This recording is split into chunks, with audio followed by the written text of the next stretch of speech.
Hello there, this is Allie and I am the co-founder of LoudPixel.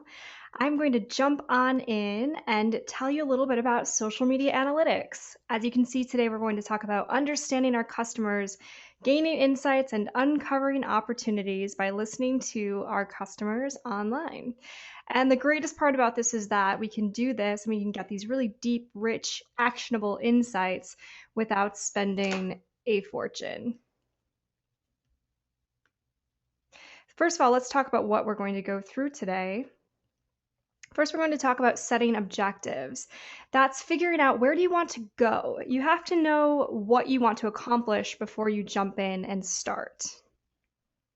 Next, we'll talk about uncovering insights. And this is a really big part of what we're going to talk about today because I think that this is so incredibly powerful.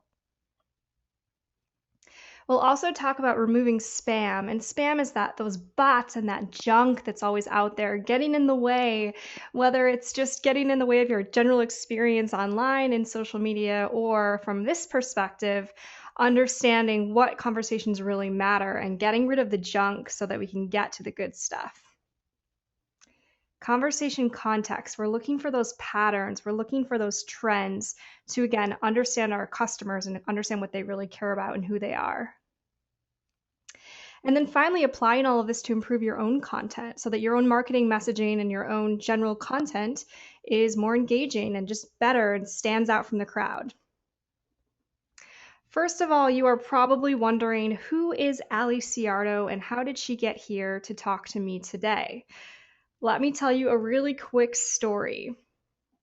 Back in 2008, I used to work for a global PR company, and one of the clients that I worked with briefly was Pepsi. You may have heard of them. While I was working with Pepsi, they had just hired a director of social media. This was a new position that had never existed before. And just at the very beginning of the program, they weren't yet monitoring. They didn't really have their solid plan in place like they do today. And this ad came out in Germany in a very small magazine. And as you can see, it's this cute little calorie, one very, very, very lonely calorie committing suicide in various ways. And now, for the audience that's in Germany in this tiny little magazine, this might have been considered cute and quirky and funny. But unfortunately, Pepsi learned a valuable lesson. As it turns out, the internet and social media made this ad become global instead of just a part of this small little magazine.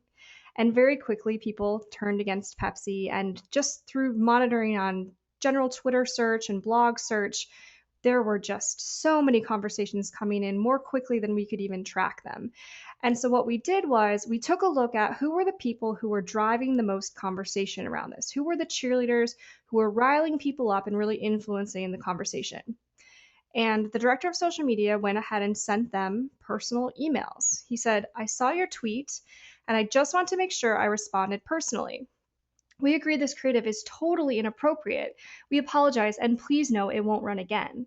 My best friend committed suicide, and this is a topic very close to my heart. So again, I offer my deepest apologies." And with that note, just showing that human side, just responding and actually listening to what customers cared about, we really quickly saw this changing tide. We saw that suddenly, instead of being very anti-Pepsi, people suddenly, they said, wait a minute, there's a human behind this. They responded to me. This is amazing. And so those really negative conversations ended, and we saw this shift toward much more positive conversations. And with that, I learned this amazing power of listening. Amazing what you can do from not just listening to customers, but also listening to the greater trends in terms of potential customers and what people in general really care about around specific topics. And so from there, I've actually gone on to launch my own company, LoudPixel, where we do daily monitoring for issues and opportunities. And then we do these bigger research projects where we really dive in and understand how consumers feel about a particular topic. And that's where we get into something that I think is particularly interesting, that research. You think of market research, and what are the things that you normally think about when you think about market research? You probably think about focus groups, maybe online and offline surveys. and customer interviews to find out what they care about. Now, companies are spending a fortune on market research. They're spending so much money. Think about it. You get a focus group, you have to find this right group, this representative group. You have to pay them to be there. You have to get them in this expensive facility and ask them these questions. And you go through this over and over again. Same with surveys. Every single participant is being paid to be part of it. It's a very expensive, time consuming process. But now we have social listening, which is basically this fourth piece to the overall puzzle of market research. And social listening is a lot less expensive and it's a lot more efficient in terms of how long it takes to do, because you can listen to customers in their natural environment talking about things they already talk about, that they already care about. These are happening anyway, rather than bringing them in and asking them questions that could result in biased answers. I love this quote from Social Business News. They say social analytics tools will become the must have to gain insight, make better, faster business decisions, and improve customer satisfaction. Let's jump into setting objectives. But first, I want to tell you a really quick story. I went to Colorado a couple of weeks ago, and it was my first time skiing in the real mountains. I'm from Michigan, so in Michigan we ski hills. These are things that you can get down in about 30 seconds, whereas the mountains are a little bit of a bigger, thing to tackle for us. So when I got there and I got to the top of this mountain, I was faced with all of these different options. I could go down the Black Diamond first things. I've gone down some Black Diamonds in Michigan. I'm intermediate perhaps. Or I could start out taking it slow and I could go down these green runs and really ease my way into it. And I walked over and I looked down at the Black Diamond from the top of this mountain. It just dropped right off, and I could just picture myself crashing and burning on my first go. So, of course, I started out easy and I took the green runs for the entire first day and I eased my way into the more difficult slopes, which I did eventually get to. I got to the Black Diamond later on. But what do I mean by all this? What's the point of my story? My point is that in anything, this applies to social listening as well, but in anything, you can't just jump right in and try to do everything at once. And so in social listening and in setting your objectives, it's the same thing. You need to pick objectives and ease your way in, pick a couple that you can handle, and then ease your way into full out listening with larger objectives. Don't try to do everything at once, or you'll become incredibly overwhelmed and you'll end up just completely giving up. So let's start taking it easy. First question, why even listen? When you're going to set your objectives, I'm talking about what is your reasoning? What is your reason for listening? Why listen? And I have what I like to kind of call my 3 pillars of listening, which are monitoring, insights, and measurement. And I'll walk through a couple of examples for each one. Monitoring, for example, customer service. This is the new 1-800 number. This is where people are starting to go to ask questions about particular products and services or share complaints. One thing that you might have as an objective if you're an established company and you're already set up to take customer service calls offline, you would probably have a listening objective to listen in on customer service requests and questions and issues online as well. Next is reputation management, which is basically like insurance for your brand. In a lot of cases, people, they might decide they want to boycott your brand for one reason or the other or another, or a story comes out that you couldn't have expected, or something happens with an employee, and you don't want to end up having the story blow up before you're able to respond. So by monitoring, you can be prepared to respond within reasonable time and hopefully solve that problem or respond to that problem, be a part of that conversation, like in the Pepsi case. Next is finding and building relationships. These are people who are influencing your category. And if you can find the right people and build relationships with them, you can help to build your own brand. A big one, understanding customers, and I've already said this, it's understanding what drives our customers. What do they really care about? And I know when it comes to market research and understanding customers, there's this big question. There are kind of the naysayers, and I want to talk about the naysayers right now. You're probably thinking, okay, but Allie, Steve Jobs said that market research stops us from being innovative. But the truth is, Steve Jobs actually knew the right way to go about research. And here's another quote that I love from Bob Gilbreth. He said, this is talking about Steve Jobs, one should never conduct a research study that asks people what they want. First, you must spend time understanding and gaining insights into customers' existing habits, beliefs, routines, and unmet needs. And then he goes on to say, your job at the early stage of innovation, and I say really in any stage of innovation, is to get into the shoes of your customer, understand her life, and look for insights that give you ideas on products that you could create that would surprise and delight her. And this is exactly what Jobs was so good at. He saw early on that people were interested in using computers, but were frustrated at their complexity. He saw that people loved music, but that they couldn't stand loading a few dozen songs at a time into the early MP3 players. You see, what I mean here is instead of going out and asking your customers in a focus group, in a survey, in an interview, what you want to hear, what they think about something, go out into their natural environment, go out into social media and see what they're already talking about, what's already driving them, what do they care about, and use those insights to drive your product, to drive your communication. So this leads, of course, into product development.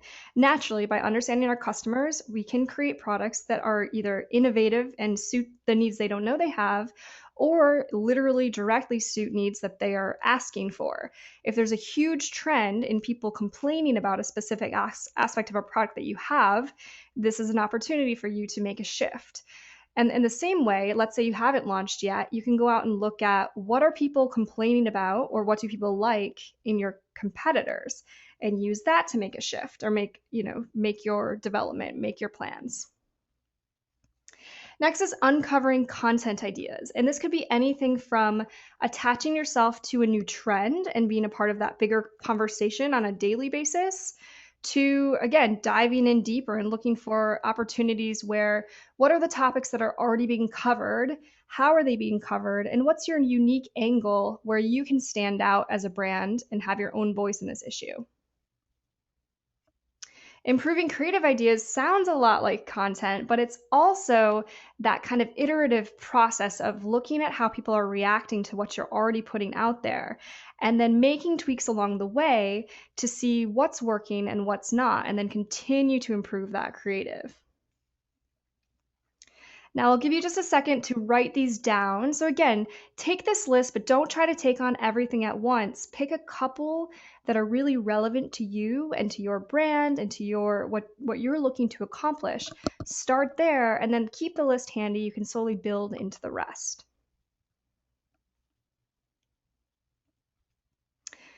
Now you know what your general objectives are, so it's time to dive into a little bit deeper into what are the specific questions within those objectives that you want answered. If you're trying to understand your customers on a deeper level, what specific questions do you have about your customers that you'd like to have answered? I'll give you a quick story about my own experience with uncovering insights to create a product. For myself, I'm currently writing a book on social media analysis. And so naturally, what should I do? I should turn to social media and analyze social media to understand what are the areas and opportunities for me to write a book that stands out from the crowd and gives people what they want. And so what I did was I went to Amazon and I looked at the top books in the category of social media analysis, social media measurement, and I analyzed an assortment of reviews, everything from 1-star reviews to 5-star reviews, to understand what were the elements in the 5-star reviews that people liked, that they were looking for in a quality book. And by the same token, what were the elements in 1-star reviews that people didn't like or that they felt was lacking? And I used that information, I compiled the trends, I looked for what were the biggest trends in terms of positive and negative drivers, and how could I use that to not only write the book in a better way, in a more relevant way, but also to market the book in a way that really spoke to the audience that I was looking to reach.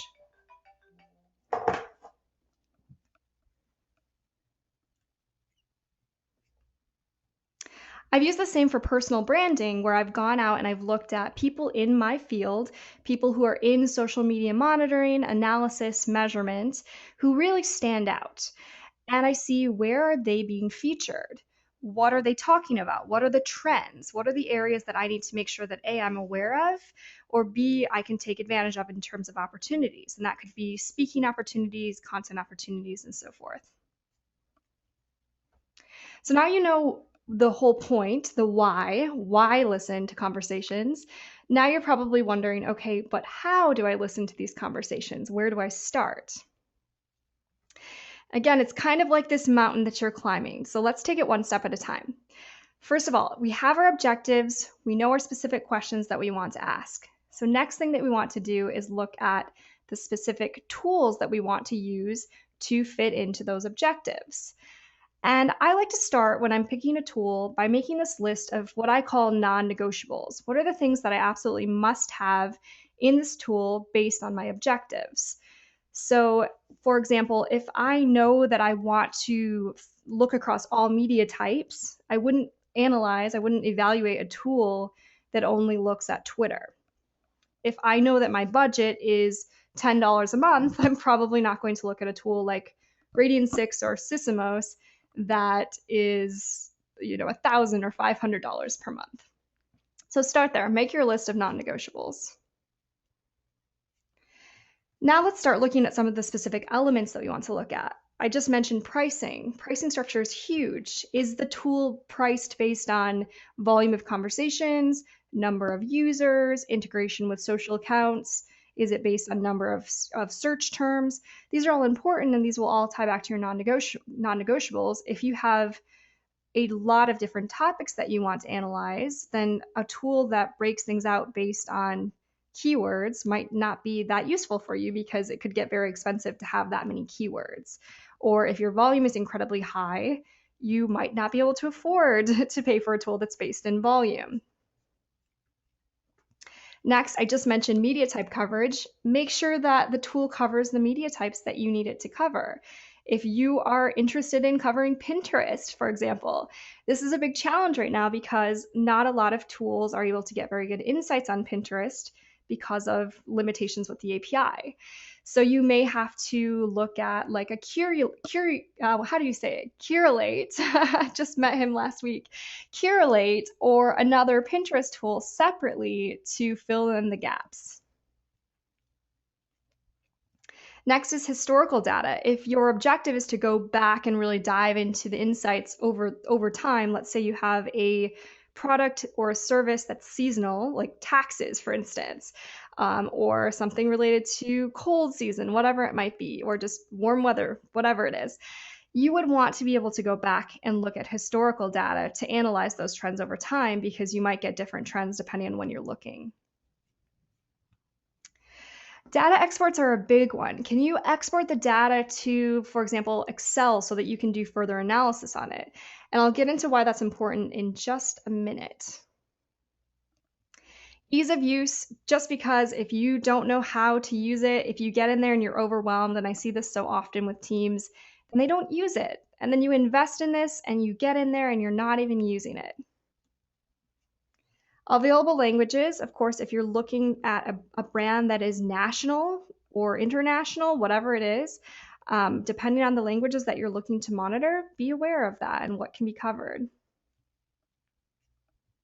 And then finally, customer service. Not just that you're using the tool for customer service, but how are they at customer service? Does the tool offer an account person who will be helping you along the way? Do they have a phone number that you can call if there's an issue? Or just search Twitter and see if they're responding to questions if customers are putting them out there. And special features. There are all these things that different tools will offer to kind of make themselves stand out. For instance, some tools are completely dedicated to identifying influencers in your category. Look at those special features, tie them to your non-negotiables, and figure out which of these special features matter the most for me based on, of course, the price. So again, I'll give you just a minute to take a look at this full list and jot those down in case you missed any to make sure that you're putting these all together. And what I like to do when I'm doing this analysis is I'll actually create a chart where across the top, I'll put the different tools. And then down the side, I'll put each of these: pricing structure, media type, historical, et cetera, et cetera. And then within the chart, I now have these boxes for each tool where I'll actually put in notes, or you can even put in a rating for each one. And then when you get to the bottom, you apply that to your non-negotiables and you figure out, okay, based on all of these together, what is the tool that's right for me? The next step to getting the right results, really getting to the deep insights, is using the right keywords to get started. First thing, easy enough, you want to look for your organization's name. But you're probably asking, okay, what if no one's talking about me because I either haven't launched yet or I'm a small company? Well, that's not going to stop you. What you can do in this case is you can look at your competitors or just look at the category in general. Because like I did in the case of Amazon, I haven't launched my book yet. I was able to look at competitors instead and see how people talk about them in order to make my decisions. Next, make sure you're looking at common misspellings. So for example, for myself, I'm Allie Ciardo. Let's say I'm looking for myself. I would not just put Allie Ciardo with a space in it. I would also put it as one word. And I do this very often with all brands. Always take out that space because they'll be often used as hashtags, or people will run them together because of spacing in Twitter, for example. So make sure you're looking at how people might spell it differently than your official spelling. If you have specific products or your competitors have specific products, make sure you're making a full list of all of those products and you're putting all of those into your keywords. Same goes for marketing programs. Do you have taglines? Do you have specific advertising or commercials, or marketing messages, events? Put all of those into your keywords if you want to evaluate your brand as a whole or your competitors as a whole. Make sure you put in your website and your Twitter account so that you can gather all of the references to those as well. And of course, make sure that you get leadership and spokespeople because these people are completely influencing your brand. So if you have a CEO or you have a spokesperson who's being paid to represent the brand, you want to know how they're influencing the perception of the brand. Make sure you grab those too. Now let's say that you have all of these posts, you've set your objectives, you've put in your keywords into the tool that you chose, you've pulled your data. Now here's the big question. How do I analyze the data? How do I actually make sense of it? There's this big debate that goes on between the human analysis, where a human goes in and tags everything or analyzes everything, versus automated or machine analysis or automated sentiment, general tag clouds, and so forth to understand what are people actually saying? How do we make sense from the crowd and what they're talking about? Now, here's the issue. A human can only do so much. If there are thousands of conversations to analyze, it doesn't really make sense for the human to go in and make sense of all of them. But at the same time, the machine can only get you so far, so it's an advantage when there are thousands of conversations, but it's not necessarily giving you really great context. And oftentimes, automated sentiment is only about 60% accurate, which is basically a D grade, not very good, right? So here's where those data exports come in really handy. Remember, I talked about making sure that the tool that you pick can export to Excel or some other format. What we do then is we take those exports and we do a representative sample set. And you can see here, surveysystem.com/sscalc.htm is a website that you can go to generate a sample set. So let's say that you've put in your keywords and you have 5,000 posts. You can see right there where it says population, you would put 5,000 in there. And then we do a confidence level of 95 and typically a confidence interval of 5. Pop those in there, hit calculate, and it will tell you how many posts you need to analyze to be about 95% confident that you're within 5%, if that makes sense. So using this representative sample set is similar to a survey. When you see a survey, it's not like they've actually asked every single person in that population how they feel. They've asked a representative sample set. So use this method to combine the human analysis to pull that data, and then the machine analysis to pull that data, and then the human analysis to really get deeper into the context of that data. And one thing that you can do if you don't have a way to actually randomly sample all of these posts is you can divide it out and then just tag, for example, say you tag every 10th post or you tag every 50th post. So divide it out by your total, the number that you have to tag by the total population, and then just skip down and tag it that way. Let's go quickly through how to actually add context while you are tagging. What are you looking for? Early on, when I started tagging posts for context, I thought I would be really smart and I would just add one word or one tag for every single post. And I quickly realized that that was a huge waste of time and it was not offering any amount of insight because any given post can have anywhere between 1 and sometimes 20 tags because there are so many different things that they'll talk about. So let's talk about what those tags actually look like. One thing that we'll tag for is brand initiatives versus organic conversations. So, was the post driven by something that the brand did, a message that the brand put out there? Was it an event or a commercial or a tagline, something that was driven or influenced by the brand? We'll also look at product attributes. Is the post talking about a specific attribute related to the product that could be used for driving future products or driving future marketing? And then we'll also tag for those specific product attributes. So go in and actually add as many tags as you need to understand what attributes people are talking about. Next is customer service. Are customers complaining? Are they putting out questions? Are they talking about the products in a negative way, in a way that anything that would normally, again, go through the traditional customer service channels, think comment card, call, email, tag for these so that you can be aware of what these questions are. It could drive an FAQ page for you. It could drive the way that you actually manage and put systems in place to respond to these questions. Also, look at consumer feelings and intent. Is there intent to buy based on what they're talking about? Are they feeling positively? Are they feeling negatively about it? Look at those deeper underlying feelings that come through as you're tagging the posts. All right, now let's talk about improving your content based on the analysis of social media. So, first of all, you want to look at how people are engaging with the content that you already have. Are you putting your content out there and then just kind of letting it go and then going on to the next day and putting new content out there and so on and so on? Or are you actually going back and analyzing how people are reacting to your content? For example, we look at Facebook and we look at Instagram and we say, okay, what are the elements of a post that you're putting out there? So let's say you're putting out a question one day, and then a photo, and then a video, and then you're featuring a product one day.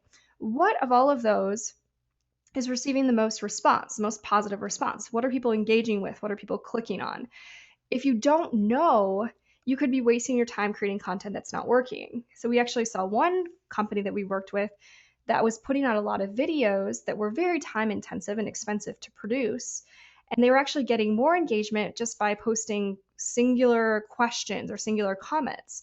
And so they could actually save a lot of money and time by shifting that a little bit and doing more on just the text comments and less on these fully produced videos. Do the same with competitors. Compare yourself to competitors. What's working for them? What's not working for them? One tool that I really like is edgekick.com. And this is specifically focused on Facebook. You can go to edgekick.com and you can put in any Facebook page to get some basic information around likes per day, and now an engagement, percent engaged. But the most important thing here is that it also shows you how many times per day on average does this brand post. So you can create a spreadsheet and look at your brand compared to competitive brands to first of all understand what's even possible, what's even, quote, good in this industry, because otherwise you have no benchmark to compare yourself against. And then, okay, how many times per day can I generally post? Are there opportunities to post more often? What's working for them? So edgekick.com is a really handy little source for that. All right, now we've gone through setting objectives, asking specific questions, choosing your tools, choosing your keywords, and then getting context out of it. What comes next? All right, keep an eye out. I want you to keep an eye on LoudPixel, and then you can also follow me on Twitter at Allio, because my book is coming soon. It will be coming out this spring, and it's going to go so much deeper into all of this information on monitoring, analyzing for insights, and then a little bit on measurement as well. So do keep an eye out on that. I'll be tweeting it when I have more information, and I will also be posting about it on LoudPixel's blog. So I hope that you will all keep in touch, and I'm so excited for the book to come out soon. Please do let me know if you have any questions. You can, like I said, grab me on Twitter at AllieO. Have a fabulous day, everybody. Thank you so much for being here, and I wish you luck in your new insights and social media listening.